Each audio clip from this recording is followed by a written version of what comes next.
صحابہ کرام کی ولایت دوستی کو، اہل بیت اطہار کی ولایت دوستی کو کاٹتے ہیں، عہد اللہ صالحین اہل ایمان کی کاٹتے ہیں۔ تو جو بندہ بھی ایسا کرتا ہے، جو گروہ، جو ملک، وہ ہرگز غالب نہیں آ سکتے، وہ غالب نہیں آ سکتے۔ اگر کہیں انہیں غلبہ نصیب بھی ہو گیا، کوئی عمارت، کوئی سلطنت نصیب بھی ہوگی، وہ عارضی ہوگی، وہ عارضی ہوگی۔ حقیقی سلطنت، حقیقی عمارت، حقیقی غلبہ اسی کو نصیب ہوگا جو اللہ اس کے رسول کو اور اہل ایمان کو دوست بنائے گا، جو اللہ کا حق بندگی ادا کرے گا، اللہ کے رسول کے ساتھ محبت، اطاعت، تعظیم، تکریم کا تعلق رکھے گا، اور اہل ایمان کے ساتھ محبت، تعظیم اور ان کے حقوق ادا کرے گا، وہی غالب آنے والے۔ اس کے بعد سورۃ المائدہ آیت نمبر 56، 57، اس میں فرمایا یا ایہا، اے الذین، وہ جو آمنو، ایمان لائے، یا ایہا الذین آمنو، اے ایمان والو، لا، نہ، تتخذوا، تم بناؤ، الذین، ان لوگوں کو، اتخذوا، جنہوں نے بنا لیا ہے، دینکم، تمہارے دین کو، ہزوا، ہنسی، ولعبا، اور کھیل۔ فرمایا اے ایمان والو تم نہ بناؤ، تم نہ بناؤ اللہ ان لوگوں کو، آگے ذکر آ رہا ہے کہ یعنی دوست نہ بناؤ، تم نہ بناؤ، آگے ذکر آ رہا ہے کیا نہ بناؤ، دوست نہ بناؤ ان لوگوں کو جنہوں نے تمہارے دین کو ہنسی اور کھیل بنا لیا ہے۔ وہ کون لوگ ہیں؟ من الذین، من سے، الذین، ان لوگوں میں، اوتو، جنہیں دی گئی، الکتاب، کتاب۔ فرمایا وہ لوگ جنہیں کتاب دی گئی ہے، من قبلکم، تم سے پہلے، والکفار، اور کفار اور کافر، اولیاء، دوست۔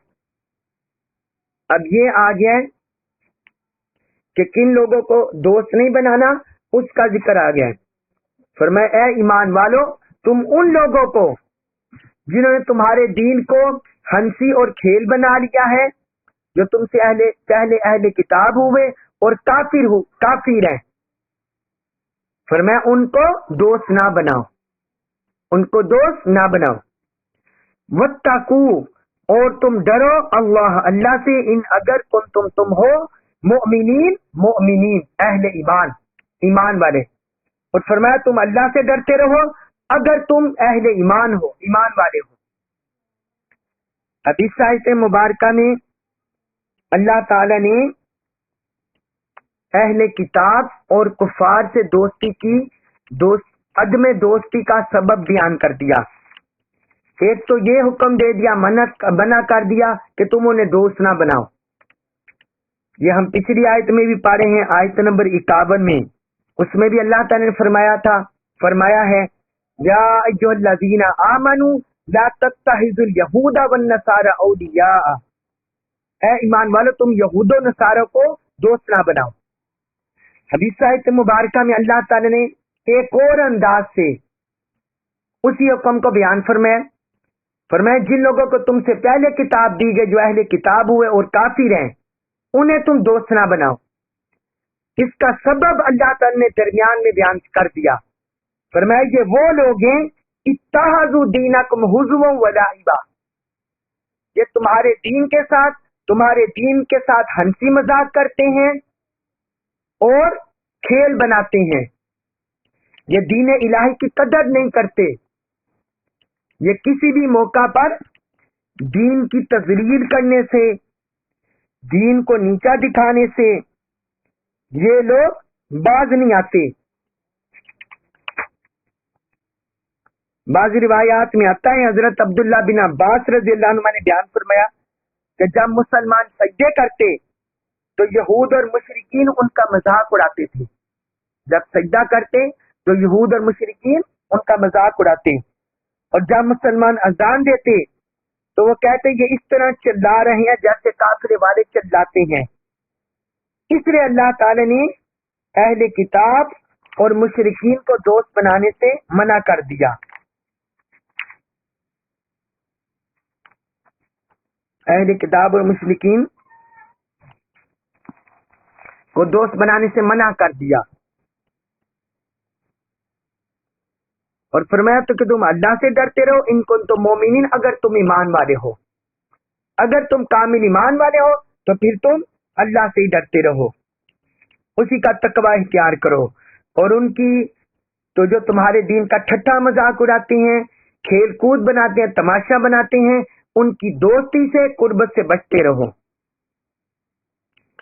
اس کے بعد آیت نمبر 58، وَإِذَا، اور جب، نادیتم، تم پکارتے ہو، اِلیٰ، طرف، الصلاۃ، نماز کے، اور جب تم نماز کے لیے بلاتے ہو، اتخذوها، تو وہ لوگ اتخذو، وہ بنا لیتے ہیں، ہاں اسے، ہزواً، ہنسی، ولعباً، اور کھیل۔ فرمائے جب تم نماز کے لیے بلاتے ہو، یعنی اذان دے کر لوگوں کو نماز کے لیے بلاتے ہو، تو اسے بھی تو یہ لوگ اسے بھی ہنسی اور کھیل بنا لیتے ہیں۔ ذالکا، یہ ہے، یہ اس لیے ہے، بِأَنَّ، بے شک ہم وہ، قومون، ایسے لوگ ہیں، لا یعقلون، لا نہیں، یعقلون، عقل رکھتے۔ فرمایا یہ اس لیے کہ وہ ایسے لوگ ہیں جو عقل ہی نہیں رکھتے، یہ ایسے لوگ ہیں جو عقل ہی نہیں رکھتے، یہ ایسے لوگ ہیں۔ آیت نمبر 58 میں اس کا ذکر کیا اللہ تبارک و تعالی نے۔ تو کفار اسی طرح کرتے تھے، جب اذان دی جاتی، امام واحدی روایت کرتے ہیں، وہ کہتے ہیں کفار نے جب اذان کو سنا تو انہوں نے حضور صلی اللہ علیہ وسلم اور مسلمانوں سے حسد کیا، حضور سے بھی حسد کرنے لگے، مسلمانوں سے بھی، اور پھر انہوں نے رسول اللہ صلی اللہ علیہ وسلم کے پاس جا کر کہا، اے محمد صلی اللہ علیہ وسلم، آپ نے یہ دین میں کیا چیز ایجاد کر لی ہے، کیا چیز ایجاد کر لی ہے جس کا ذکر ہم نے پہلی امتوں میں نہیں سنا۔ اگر آپ نبوت کا دعویٰ کرتے ہیں تو آپ نے جو اذان کا طریقہ ایجاد کر کے پچھلے انبیاء کرام کی مخالفت کی ہے، اگر آپ ان کے طریقے پر ہیں تو پھر آپ یہ اذان ایجاد نہ کرتے، اور اگر اس دین میں کوئی خیر ہوتی تو آپ سے پہلے نبیوں اور رسولوں کا طریقہ ہی بہتر تھا۔ جس طرح قافلے والے چلاتے ہیں، آپ نے اسی طرح چلانے کو اپنا شعار بنا لیا ہے، اپنا شعار، اپنا طریقہ، اپنا دین بنا لیا ہے۔ یہ کس قدر بری آواز ہے۔ تب اللہ تعالی نے یہ آیت مبارکہ اتاری، اس موقع پر یہ آیت مبارکہ اتری۔ اور ایک اور آیت مبارکہ ہے سورۃ حامیم السجدہ، اس کے ساتھ وہ آیت مبارکہ بھی اتری، سورۃ حامیم سجدہ کی آیت نمبر 33۔ امام واحدی نے اسباب نزول القرآن صفحہ 203 میں اس روایت کا ذکر کیا ہے۔ اب میں آپ کو کچھ اذان کا بیک گراؤنڈ بتا دیتا ہوں اور ایک دو حدیثیں اس ضمن میں لکھوا دیتا ہوں۔ یہ بات یاد رکھیں کہ مکہ مکرمہ میں اذان دینے کی شرعی طور پر اجازت نہیں ملی تھی، شرعی طور پر اجازت مکہ مکرمہ میں نہیں ملی تھی۔ اس وقت نمازوں کے لیے جو ندا دیتے تھے وہ کہتے تھے الصلاۃ جامعہ، یہ اعلان ہوتا تھا الصلاۃ جامعہ کہ نماز کے لیے جمع ہو جاؤ۔ تو جب حضور صلی اللہ علیہ وسلم نے ہجرت کی اور بیت اللہ کو قبلہ بنا دیا گیا اور آپ کو 5 فرض نمازوں کے لیے اذان کا حکم دیا گیا، بیت اللہ قبلہ بنا دیا گیا اور حضور صلی اللہ علیہ وسلم کا حکم ہوا کہ اب آپ 5 نمازوں کے لیے اذان دیں،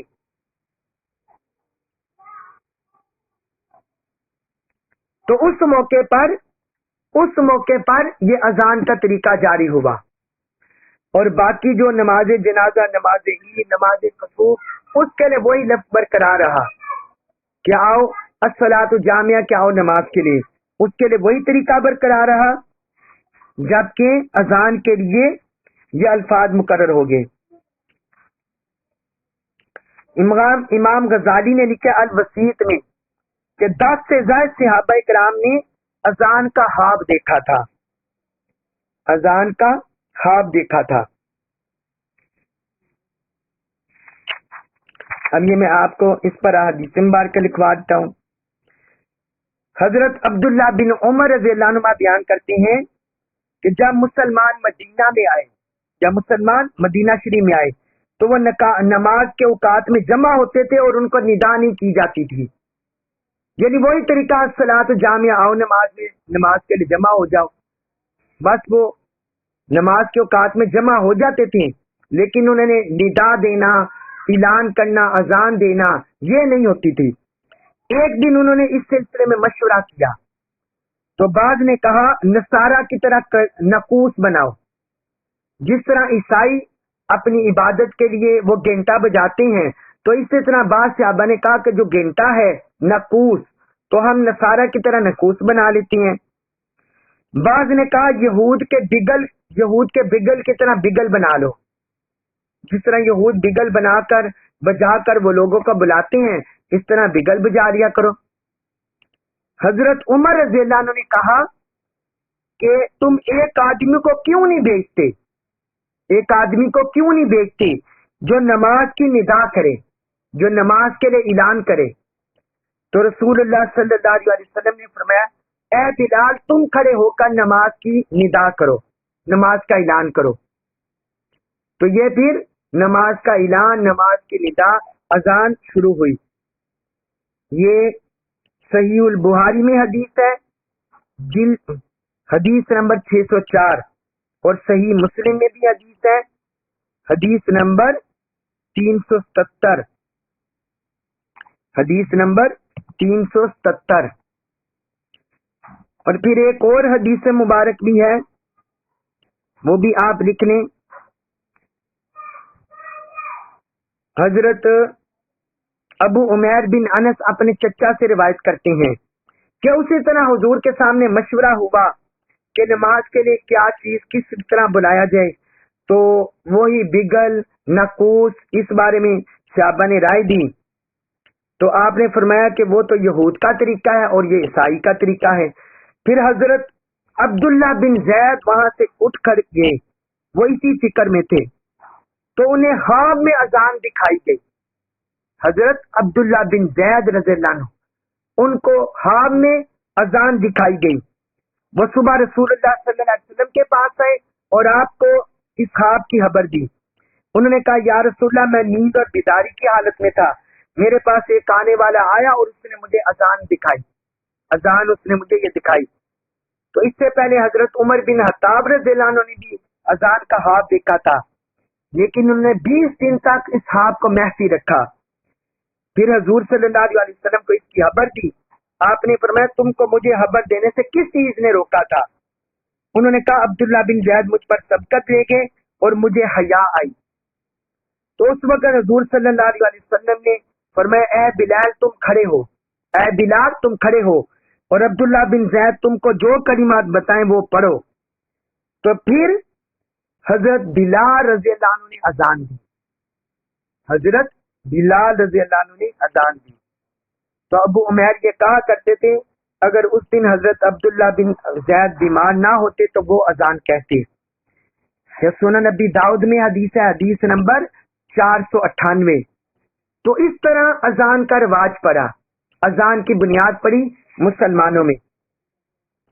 اذان کے جو کلمات ہیں وہ احادیث مبارکہ میں جو امام ابو حنیفہ رحمۃ اللہ علیہ نے کہ ان قبول کیا وہ 15 کلمات ہیں. کتنے کلمات ہیں؟ 15.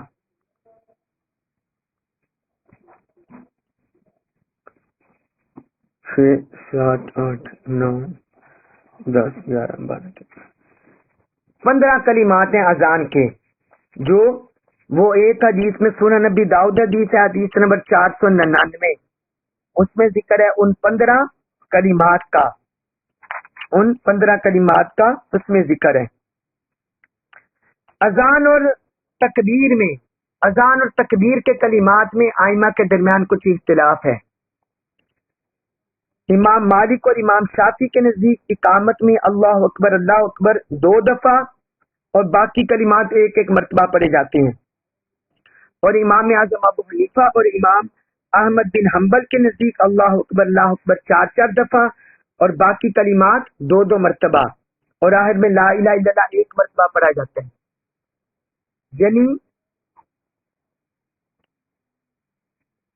یعنی وہ جیسے کلمات اذان کے ہیں ویسے ہی کلمات اقامت کے ہیں. یہ امام ابو حنیفہ رحمۃ اللہ علیہ کا یہ موقف ہے.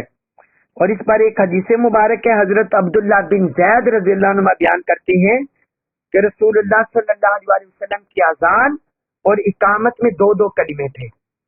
یعنی اذان اور اقامت میں 2 کلمے تھے. اقامت کا ایک کلمہ نہیں تھا، جیسے اذان کے کلمات تھے ویسے ہی اقامت کے کلمات تھے. یہ سنن ترمذی میں حدیث ہے، حدیث نمبر 194، حدیث نمبر 194، اور سنن دار قطنی میں ہے حدیث نمبر 925. اور یہاں میں آپ کو اذان سننے کا بھی مسئلہ ایک بتا دوں. حضرت عمر رضی اللہ عنہ بیان کرتے ہیں کہ رسول اللہ صلی اللہ علیہ وسلم نے فرمایا جب مؤذن کہے اللہ اکبر اللہ اکبر تو تم بھی اسی طرح کہو اللہ اکبر اللہ اکبر. پھر وہ کہے اشہد ان لا الہ الا اللہ تو سننے والا بھی کہے اشہد ان لا الہ الا اللہ. پھر وہ کہے اشہد ان محمد رسول اللہ صلی اللہ علیہ وسلم تو سننے والا بھی یہی اشہد ان محمد رسول اللہ صلی اللہ علیہ وسلم کہے. پھر وہ کہے حی علی الصلاۃ تو سننے والا کہے لا حول ولا قوت الا باللہ. حی علی الصلاۃ پر کیا بولنا ہے؟ لا حول ولا قوت الا باللہ. پھر جب وہ بولے حی علی الفلاح تو پھر سننے والا بولے گا لا حول ولا قوت الا باللہ. اس پر بھی لا حول ولا قوت الا باللہ کہے گا. اور پھر جب وہ بولے گا اللہ اکبر تو سننے والا بھی یہی بولے گا اللہ اکبر. پھر جب وہ بولے گا لا الہ الا اللہ تو سننے والا بھی یہی بولے گا لا الہ الا اللہ. تو فرمایا جو یہ اذان کا جواب دے گا وہ بندہ جنت میں داخل ہو جائے گا، وہ بندہ جنت میں داخل ہو جائے گا. اذان کا جواب دینے کا اتنا اجر ہے. ہم میں سے اکثر لوگ اس سے غفلت کرتے ہیں. یہ صحیح ابن حبان میں حدیث ہے، حدیث نمبر 1658، اور صحیح مسلم میں حدیث ہے، حدیث نمبر 358. اور حضرت جابر بن عبداللہ رضی اللہ عنہ سے مروی حدیث ہے کہ جس بندے نے اذان سنی اور اذان کے بعد یہ دعا پڑھی اللہم رب هذه الدعوة التامة والصلاة القائمة آت محمدا الوسیلہ والفضیلہ وابعثه مقاما محمودا الذی وعدتہ، اذان کے بعد کی دعا. تو فرمایا جس نے بھی یہ اذان کے بعد کی دعا پڑھی اس شخص پر میری شفاعت واجب ہو جائے گی، اس شخص پر میری شفاعت واجب ہو جائے گی. یہ صحیح البخاری میں حدیث ہے، حدیث نمبر 614، اور صحیح مسلم میں حدیث ہے، حدیث نمبر 826. تو اتنا اذان کی فضیلت ہے، اذان کا اجر ہے. اور اذان کی فضیلت میں ایک حدیث مبارک ہے، حضرت ابو سعید خدری رضی اللہ عنہ نے فرمایا میں تمہیں دیکھتا ہوں کہ تم بکریوں اور جنگلوں سے محبت کرتے ہو. فرمایا تم بکریوں اور جنگلوں سے محبت کرتے ہو، بس جب تم اپنی بکریوں یا جنگل میں ہو تو نماز کے لیے اذان دیا کرو. یعنی کہیں بھی تم اپنے جانور چرا رہے ہو تو وہاں نماز کا وقت ہو جائے تو اذان دیا کرو. اور با آواز بلند اذان کہنا، اونچی آواز سے اذان کہو، کیونکہ مؤذن کی آواز کو جو بھی جن یا انسان سنتا ہے اور جو چیز بھی سنتی ہے وہ قیامت کے دن اس کے حق میں گواہی دے گی، قیامت کے دن اس کے حق میں گواہی دے گی. یہ صحیح البخاری میں حدیث ہے، حدیث نمبر 609، اور سنن نسائی میں ہے، حدیث نمبر 643. اور ایک حدیث میں حضور صلی اللہ علیہ وسلم نے فرمایا کہ شیطان جب اذان کی آواز سنتا ہے تو روحا پر بھاگ جاتا ہے. یعنی ایک مقام تھا روحا، تو فرمایا وہاں بھاگ جاتا ہے، وہاں بھاگ جاتا ہے. یہ صحیح مسلم میں حدیث ہے، حدیث نمبر 388. اور بہت سے فضائل ہیں. یہ میں نے آپ کو اذان کے بھی مسئلے بتا دیے اور اذان کی فضیلت بھی بتا دی. اللہ تبارک و تعالی ہمیں دین پر عمل پیرا ہونے کی توفیق عطا فرمائے، قرآن جیت کا کما کو فہم نصیب فرمائے، اور ہمیں اس پر عمل پیرا ہونے کی توفیق عطا فرمائے. وما علیہ الا البلاغ المبین.